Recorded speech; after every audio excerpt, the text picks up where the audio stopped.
Yan guys, dito sa Japan guys, so bibili kayo dyan, oh. Yung price guys ito. Yung tubig nila yan, 110 yen. Diba guys, may kape, may ano, juice. Yan guys. May mga hot coffee. Yan. May cold din. Ito guys, tsumitay. Ibig sabihin ng tsumitay, malamig. Ito guys,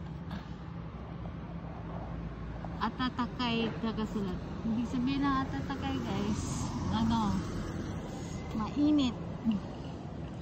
Yan guys, dito. Dito bumili ng tubig guys, medyo mura kasi. Sa ibang mahal. Dito mura lang. Dito ako sasakay ng bus guys. Yan. Ang oras ko sa bus, ito, 7:02. Ang lamig ngayon.